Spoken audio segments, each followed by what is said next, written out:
When I was starting out, I didn't know much. I didn't know what I wanted to do with my life. I didn't know what job I wanted to have. I didn't even know how I was going to pay the bills. But one thing I was sure of was that I was different than my brother and my sister. I had an elder brother and a younger sister, and looking at them, I knew I could never be like them. I knew I could never excel at math and science like my brother did. I knew I could never have the same kind of physical self-discipline that my sister had and used to become a ballet dancer. Instead, I knew that I had different strengths, different talents. And although I was confused about a whole lot of stuff, I was just sure that the world was going to wait for me until one day I would pop out of school and get to make my unique mark on the world. And I bet you feel that way. I mean, think back to when you were in school. You knew that in school there were certain subjects that you were drawn to, certain subjects that just grabbed your attention and wouldn't let it go, certain classes where time whipped by and before you even knew it, the bell had rung, and although you wouldn't have admitted it, you kind of wanted the class to happen all over again. And if you didn't like school, then maybe there were certain situations you were drawn to, or certain people you wanted to be around, or certain times when you just knew you were at your best. And you wouldn't call those strengths, not yet anyway, but even back then you knew you had something. You knew you had something special. And now you're holding out hope that your life, your work, your job is going to give you a chance to show everyone what that special thing is. And I've studied over the years thousands of successful people, and if you look at the world through their eyes, work can be a great place. It can be a place where you have a chance to be challenged in just the way that you like to be challenged. It can be a place where people recognize you for what you do well and then push you to get better at it. It can be a place where you get to make the kind of difference that only you can make. But I've learned something else. I've learned that only 2 out of 10 people actually get a chance to have a life like that. I've learned that only 2 out of 10 people get to play to their strengths at work most of the time. Now, the most successful people do, but only 2 out of 10 people get to experience that success. And the needle isn't moving. I do hundreds of these speeches every year to executives, and I tell them a message. I tell them how to figure out their strengths and put them to work, and they hear it, and they believe it, and they want to do it, but it's almost like they're too far down the road to do anything about it. They've got mortgages to pay, and they've got bills to think about, and they've got a growing family, and they've got a career, and they've got promotions, and it's almost like life has pushed them too far down the road, and now they don't feel like they can make a choice. Well, you'll find that. You'll find that life gets really heavy really quickly, and the longer you wait, the heavier it gets, and if you're not really careful, you're going to wind up living some second-rate version of somebody else's life. You're going to wind up in a job where you're not engaged. A job where you're just marking time, where you're just putting in the hours until the weekend comes around. A job where you're not engaged and excited, but a job where you're bored, where you're drained, where you're burned out, where you're trapped. And when that happens, you can blame someone else. You can blame your teachers or your parents or your boss or fate. You can blame someone else, but the responsibility doesn't lie there. It lies with you. It lies with what you choose to do. So the question you got to get your head around right now, is how do you avoid that future? How do you avoid becoming one of the 8 out of 10 that don't play to their strengths? How do you get to build the kind of life where you are playing to your strengths in life most of the time? How do you build that life? How do you build that kind of success? What do you need to know? And what do you need to do before it's too late? Well, here are 3 myths that are going to hold you back. Now, other people are going to tell them that they're true, but they're not. You need to expose them for myths. You need to blow them up, figure out what's true, and then stencil it to your forehead, and don't let anyone ever tell you different. Here's the first myth, and everyone believes this one's true. The myth that as you grow older, your personality changes. It's not true. Here's what's true. As you grow older, you become more and more and more of who you already are. If you're really good at making friends now, you'll be even better at it in 20 years from now. If you're a neat freak now, then you're going to be a neater freak when you're 40. If you're an idea man now, you're going to be an idea man for the rest of your life. I have a son, Jackson. Jack's 6 years old, and already I know some stuff about Jack. I know this is a kid that craves structure. This is the kid that won't close the refrigerator door unless the ketchup's turned so the label's facing out. This is the kid where as I'm walking down a corridor in an airport pushing a cart, and I say to him, "Hey, Jack, jump on the cart, I'll push you around, it'll be great fun." This is the kid who very solemnly points to the little picture of the kid with the big red X through it, says, no way, it's against the rules. This is also a kid who's massively competitive. I don't mean in a way that all 6-year-olds prefer winning to losing. I mean in a way that when he is seized by it, he doesn't quite know what to do with himself. It's like a physical force. He's watching his favorite football team on TV and they start to lose, and he starts to squirm and twist in his chair, and after a while he just gets so angst up about it he has to jump up and bury his head in the cushions next door. Jack isn't going to grow out of it. He's going to have that same craving to win from 8 to 88.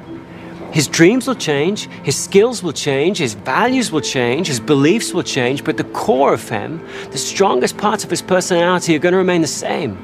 And so will yours. And that's okay. But of course what that means is that you need to get really good at describing what your strengths are. If your strengths don't change much during the course of your life, you need to become really specific at describing what they are. And most of us, frankly, are just terrible at that. You ask people in job interviews, what are your strengths? And people dance around and around that question and end up with vague, bland answers like, I'm good with people. I like making things happen. I'm a numbers guy. Well, no one's going to be impressed with that. If you're going to really push your time toward your strengths in life or in work, you've got to get much more specific than that. Now, you've been raised to believe that your strengths are what you're good at and your weaknesses are what you're bad at. But that's not true, is it really? Come on, think about it. You've got some stuff that you're good at that you hate. I mean, you're good at it, so people ask you to do it. In fact, they rely on you to do it, and maybe they've even pigeonholed you into doing it. But if you never had to do it again, it'd be too soon. What would you call that? I mean, I once had a friend who was a brilliant swimmer. At the age of 7, a lifeguard had seen him swimming in the sea, freestyle, told his parents had put him on a swim team, and all the way through school, he practiced and practiced. He did lap upon lap, swimming in the mornings, last thing at night, and he got on the swim team and he won meet after meet, broke record after record, and he hated it. In fact, he hated swim meets so much he'd get crushing migraines before every one. What do you call that? What do you call that when nature's blessed you with a ton of ability and given you no appetite at all? Where you're brilliant at something and it bores you to tears. What do you call that? Well, you call that a weakness. A weakness is any activity that leaves you weaker after you've done it. Doesn't matter how good you are at it. If it leaves you weaker after you've done it, it's a weakness. And of course, a strength is the opposite. A strength, your strengths, are those activities that leave you feeling strong. Those things that you do that make you feel strong. You need to pay incredibly close attention to how you feel before, during, and after an activity, because your feelings will give you a clue to what your strengths are. If before you do an activity, you actually find yourself looking forward to it, it's a strength. If while you're doing it, you find that you're in the zone, time flies by, you can totally concentrate, it's a strength. If after you're done with it, you feel fulfilled, it's a strength. Not fulfilled as in, thank goodness that's over, but fulfilled as in jazzed or jacked up. That's a strength. Now, to discover what your strengths are then, you don't need someone to tell you what they are. You don't need to take a test. You can find out what your strengths are in a regular week of life. Here's what you should do. Just try this. Take a pad around with you for a week, and anytime you find yourself actually looking forward to doing something, doesn't matter what it is, anytime you find yourself actually looking forward to doing something, scribble it down. Anytime when you're doing something, you find yourself just really in the zone, stop for a minute, scribble it down. Anytime when you're done with something, you feel jacked up and enthused, scribble it down.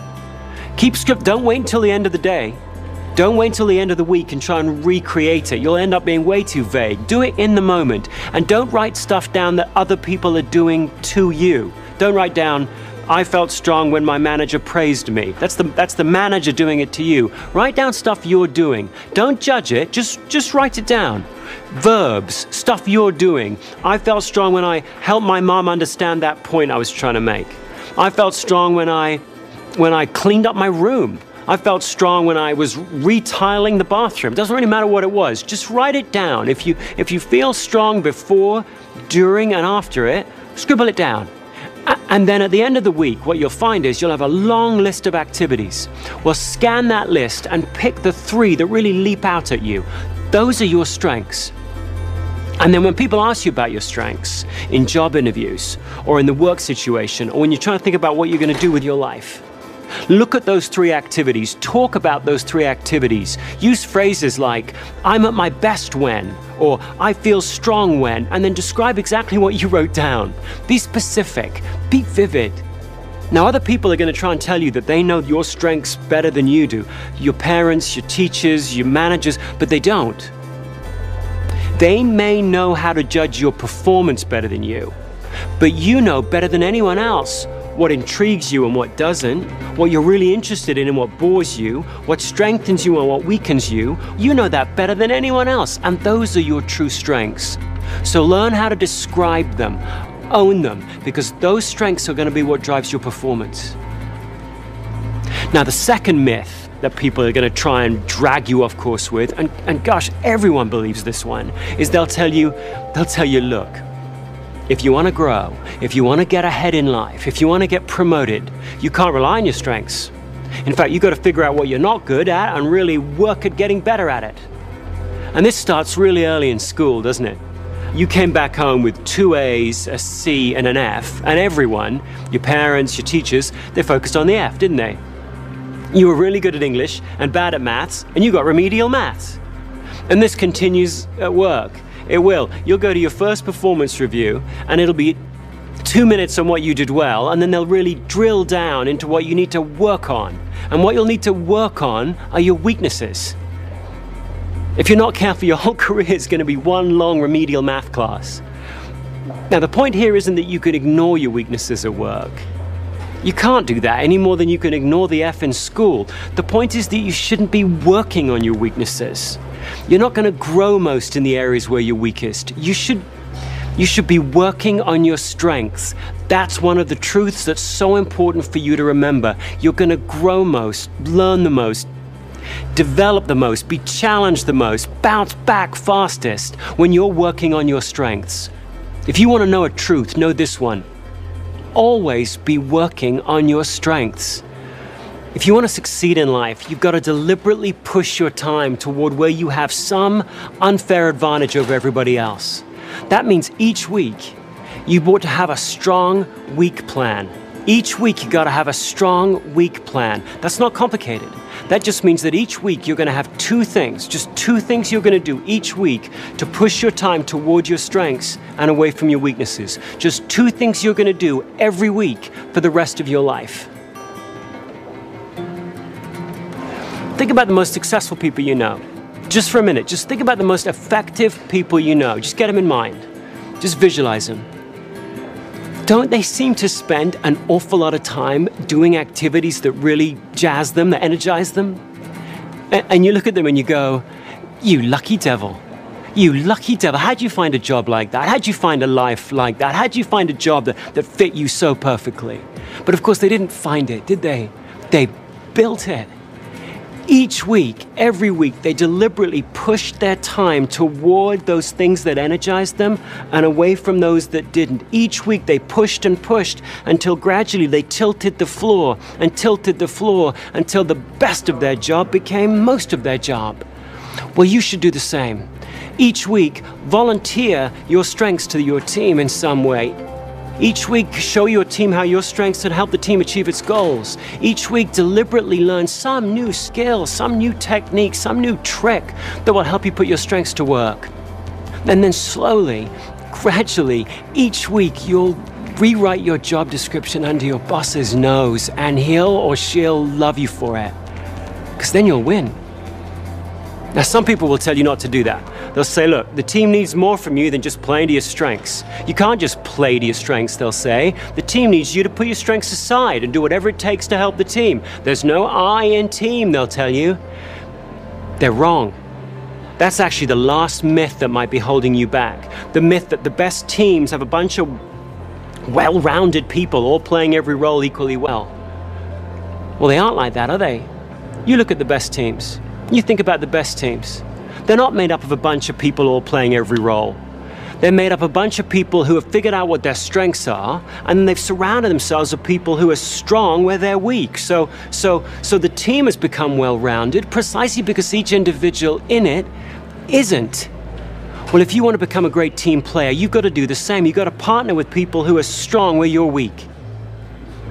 The point of being a great team player is not to put up with all the stuff that weakens you. The point of being a great team player is to partner up with people who are different from you.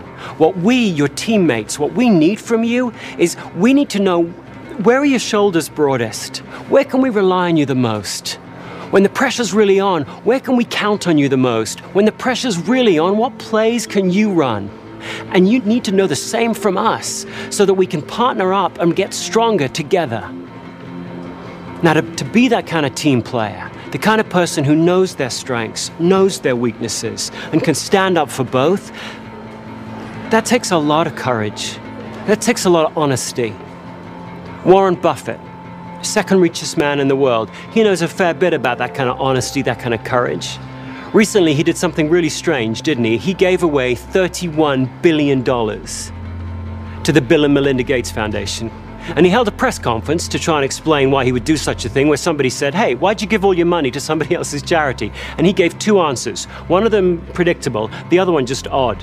The predictable one was this. He said, I gave it to the Gates Foundation because they can give it away better than I can. They are better than me, so I'll give it to them. They'll give the money away better than me. Typical, practical, Buffett-like answer. And if he'd have left it at that, we'd have chalked it up to just another example of Warren Buffett being smarter and wiser and humbler than the rest of us. But he didn't leave it at that. He couldn't.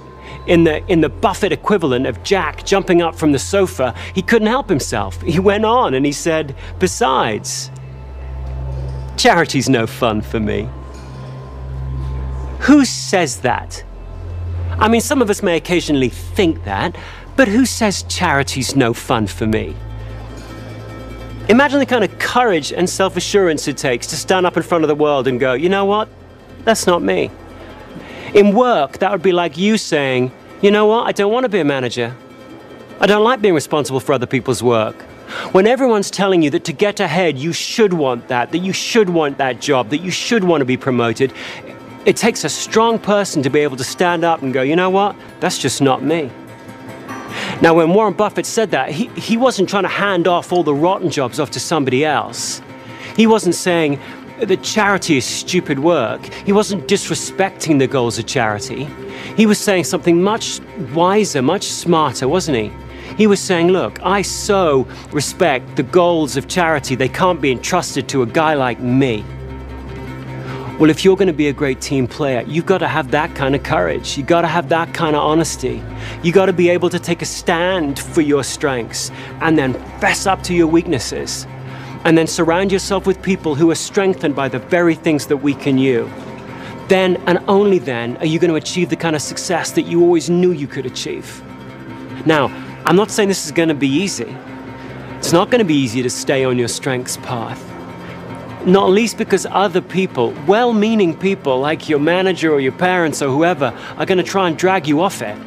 You'll go back, you'll use your strengths, you'll be successful, and then people will offer you a bigger job, a better job, with more money, a nicer desk, a better view.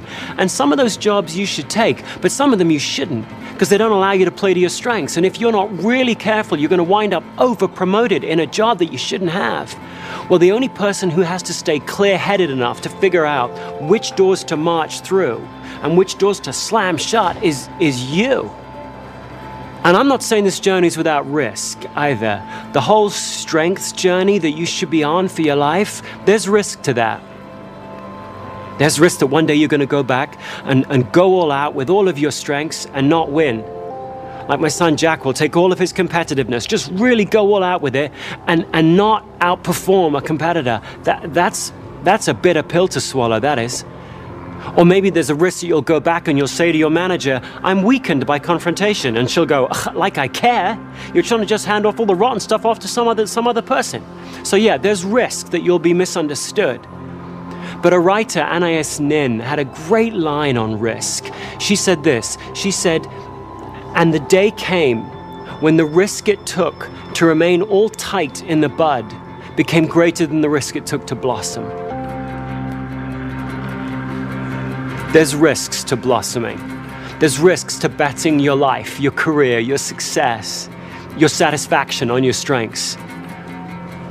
But you know that from this day forward, the risks of not doing so are far greater. Because here's what I know. One, I know you have strengths. Whatever you think about in terms of your strengths and weaknesses, there are certain activities that make you feel strong. You have strengths. Two, I know that no one's got quite the same configuration, quite the same pattern of strengths and weaknesses as you do. The least interesting thing about you is your race, your sex, your age, your nationality. All the really interesting, unique things about you are beneath the surface, and no one's got quite the same strengths and weaknesses as you. Third, I believe that you'll be your most creative, most effective, most productive, most resilient when you figure out how to play to your strengths most of the time. And last, I believe that everyone will win when you do. You'll win, your company will win, your friends will win, your family will win, the world will win, everyone will win when you do. That's what I believe. But it doesn't matter what I believe. In the end, it matters only what you believe. So let tomorrow be a different day than today was. Let tomorrow be a stronger day than today was. By which I simply mean let tomorrow begin with you looking in the mirror and saying to yourself, what are my strengths and how can I contribute them today? And then let every day after that start the same way. Because you've always known what your strengths are. You've always known what was inside of you. So trust them, be proud of them, and go out and make your mark.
And how do you talk to your manager about your weaknesses? I mean, in most working places that I've been into, you're not supposed to have any weaknesses. By the time you get to any level of responsibility at all, you're supposed to be well nigh perfect. I mean, imagine walking into your manager's office and going, I don't have a strategic bone in my body. No, just strategy, surgically removed at birth for me. I can ask lots of what-if questions, I just don't have any answers. Or how about walking in and going, no, I'm just not a visionary. Can't see anything beyond around what's the next corner. Sorry, functionally blind beyond that area. I mean, who says that? Who says that? It sounds like you're like a First World War soldier going up to your captain and saying, I'm not really a go up over the trench kind of a soldier. I'm more of a stay at home, clean up the trench. You guys go up over the trench, I'll come back, it'll be spotless. I mean, come on. Who says that these days? And yet you've got to have the conversations. You've got to be able to talk to your manager about what weakens you. If for no other reason, then he or she's got to figure out how to cast you in the right roles. If you're going to manage around your weaknesses, you've got to talk to someone about it. You've got to talk to your manager about it. How do you do that? Well, here are two suggestions. First, don't say, this is a weakness of mine. Say, this is where my productivity is going to be lowest. In this area here, with this activity here, you're going to see less persistence from me, less creativity from me, less resilience from me. I'm not saying that to whinge, I'm just saying that to tell you. Second, have a couple of things that you think that you can do about it. If you're weakened by long meetings, say, and I figured out, here's a really nifty way to shorten this meeting up, what do you think? If you're weakened by doing the PowerPoint presentations and you're drained by it, have a solution or a suggestion as to who might come in and do that with you, or something, some action that can be taken so that you don't come across as someone walking in and whining all over your manager as though he or she should jump to it and try and make your world perfect. Your manager's job isn't to make your world perfect. Your manager's job is to drive performance with you. But to do that, they will need to have you take the responsibility for coming in and saying, hey, in these activities over here, these are where I am least productive, least effective, least creative. So long as you can phrase it that way, and so long as you can come up with a couple of things you think you can do right now to mitigate it, that's going to be a much more productive conversation. Try it.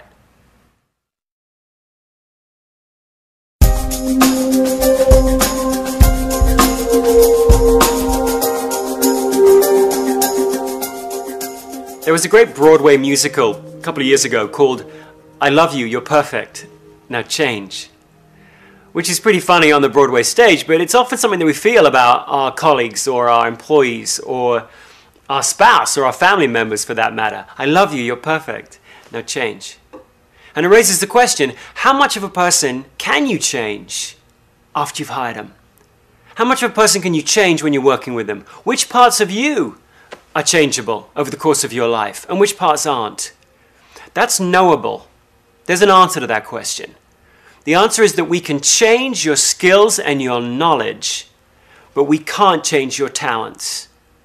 We can't change your enduring patterns of thought, feeling, or behavior. As an example, I can teach you the skill. A skill is a how-to. I can teach you the skill of how to present your product to a potential customer. Let's say you're a salesperson. I can teach you how to do that. I can teach you how to stock a shelf. I can teach you how to give an injection. I can teach you how to lay out a letter. I can teach you how to lay out a presentation. I can teach you all those how-to skills. The other thing we can change about you is your knowledge. I can change what you know about the competitive landscape out there. I can teach you what you know about the product that you're presenting or that you represent. I can teach you what you know from experience. So over time, your experience can change. I can teach you what you know about yourself. I can change your self-awareness. And I can change your values, which are part of knowledge. It's part of what you think to be important, what you know to be valuable in life. Clearly, over the course of your life, your values change. Your values at 15, what you think is totally important at 15 is not the same as what you think is totally important as 85. So I can change your values. Skills and knowledge, those can change. Your talents, your enduring patterns of thought, feeling, and behavior, those are enduring by very definition. So if you're competitive, if you're one of those people that instinctively compares what you're doing against somebody else, that loves pitting yourself against a peer on a level playing field and winning, you just get jazzed by that, I can't bleed that out of you. I can't berate that out of you. I can't make you ever believe that losing means nothing. I can't make you ever believe that it's not whether you win or lose, it's how you play the game. You'll never believe that if you're a competitor. If you're empathetic, if you're deeply empathetic and you feel the emotions of those around you, I can't change that in you. Flip that around. If you're not very empathetic at all, if you're one of those people who could be someone's best friend and never know it, then I can help you get a little better. I can teach you that empathy exists. I can teach you that other people have emotions that aren't yours. And I can teach you 2 or 3 skills that you might need to learn to be a better listener. I can teach you all that. But the only thing I'm going to do there is help you go from having no empathy to having some sort of karaoke version of empathy. I can help you get a little better.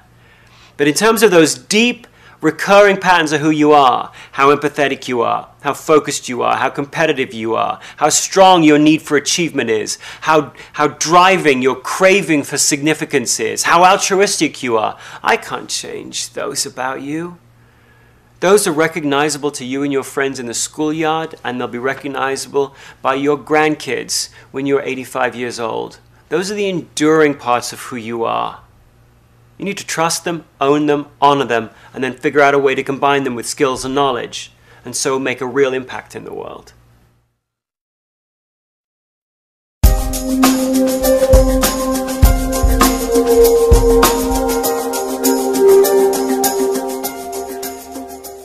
People often ask, Where do passions fit into strengths? How does passion fit into focusing on your strengths in life? Well, passions are the building blocks. Passions are the building blocks of your strengths. But passions by themselves are relatively meaningless. If you're going to take your passions and actually put them to use, you've got to combine them with something specific. In fact, I would say that a strength is a precise passion. Strengths are passions plus precision. Think about it. Some people have a passion for helping others. They're just naturally altruistic. But a passion like that, ooh, I just want to help the world, is as vaporless as skywriting. It looks good up there, but it just blows away in the wind. If you're going to take your passion for helping people and actually put it to work, there's got to be some specificity that you bring to the table. You could take your passion for helping others and turn it into the discipline and the specific activities of being an ER nurse and working in the frenzied triage environment of a trauma unit. Or you could take your passion for helping others and turn it into the much different set of activities involved in being a grief counselor in a hospice. The activities that fill a week of a grief counselor in a hospice couldn't be any more different than the activities that fill the week of a trauma nurse. And yet both of them are under the passion of helping others. So if you really want to take responsibility for your passions, yeah, listen to them. Yeah, write them up in the sky there.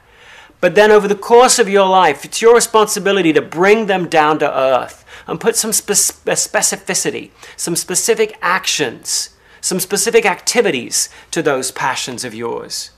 Early on in life, I discovered that I had a passion for asking questions. I had a passion even for interviewing. I mean, I took it from asking questions to, ooh, I have a passion from interviewing. I took it from 30,000 feet to 5,000 feet. But actually, even that wasn't specific enough, because I realized I didn't actually love interviewing. I loved interviewing people that are good at their job about why they're good. I love anybody who's great at their job, whether it's, I don't know, whether it's a housekeeper or the president or the chief of staff of the army or a sergeant, doesn't really matter. So long as they're brilliant at their job, I love asking them why they're so good at what they do. I'm invigorated by that, passionate about that. But I'm not passionate about interviewing somebody who's good at their job about their political beliefs. I'm not passionate about interviewing someone who's bad at their job to help them get better. Sometimes I wish I was. Sometimes I wish I was passionate about helping someone who was struggling at their job to improve. But for no good reason that I can see, I'm not really. I'm only really passionate and invigorated by talking to people that excel, to explore why they excel. I've taken that 10,000-foot skywriting of asking questions and having a passion for that, and I've turned it into a specific set of activities that I can build my life around. If you want to live a strengths-based life, you've got to do the same with your passions. Take them out of the sky and bring them down to earth.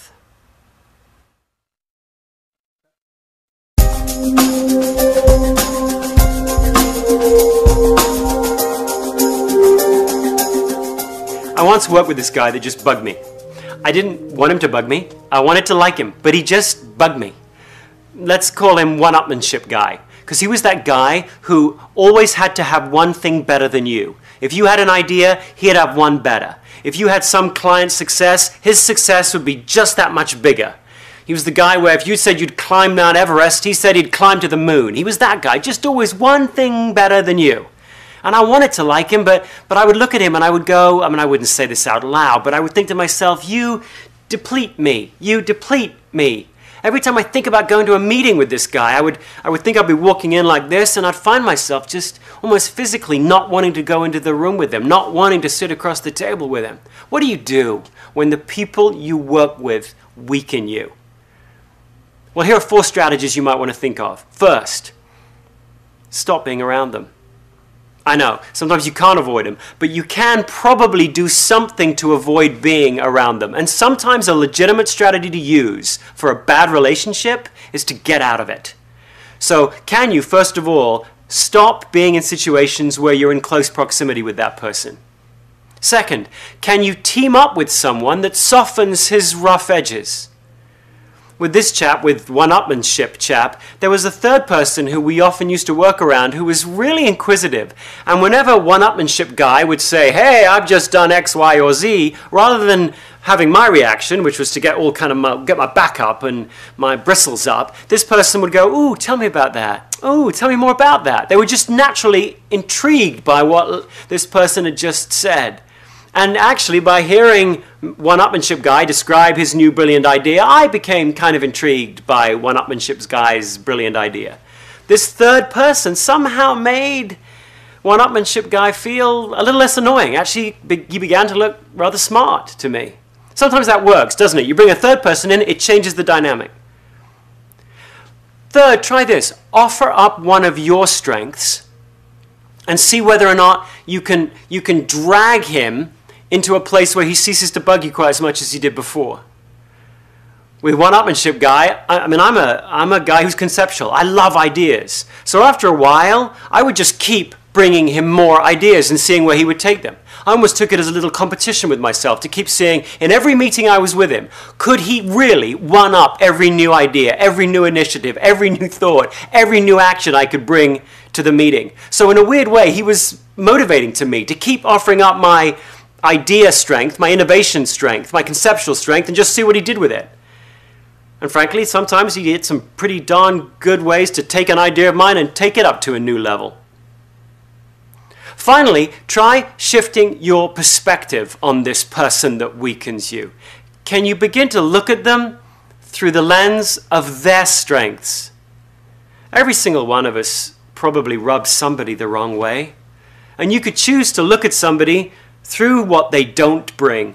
You could choose to look at somebody through who they aren't. You could choose to characterize anybody in the world by what they don't bring.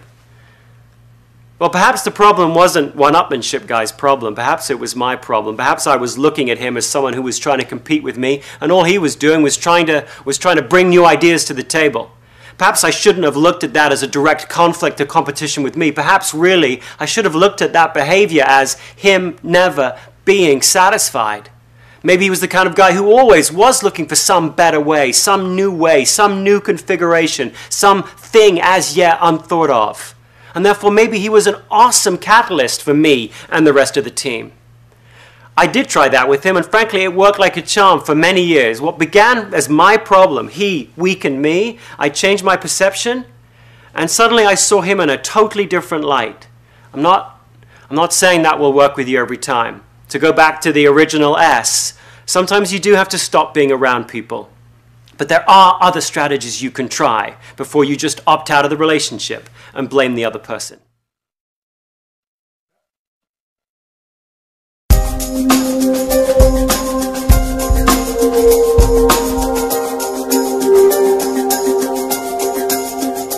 It's hard to talk about your strengths with your manager, isn't it? Because half the time it sounds like you're boasting. It sounds like you're walking in and bragging that, hey, I'm good at activating projects with clients, or hey, I'm good at analyzing data. Most of us don't really want to seem that kind of self-involved, self-aggrandizing kind of person, so we don't often talk to a manager about our strengths. We talk about our areas of improvement. But you should be talking to your manager about your strengths. You should be volunteering your strengths. And so you need to find a simple way to do that that doesn't make you look like a braggart. Here's the best way to do it. Frame it as, here's a couple of things that I can do, a couple of tangible things that I can do to help us reach our objective. Tie your strength, what strengthens you, to the activity and then to the goal that you will have as a team. The more clearly you can make that link, that what you're saying is, how can I make a bigger contribution to driving this goal? That's what the manager wants to hear. The manager wants to hear that you've got more to offer, that you've got more to bring. The manager wants to hear, where are your shoulders going to be broadest? Where will you be most resilient? Well, you have the answer to that. The manager doesn't. You have the specific answer to that. So if you can frame it as, here are some specific things that I can do to drive this goal, that manager of yours is going to be much more ready to accept it and much more ready to take action on it.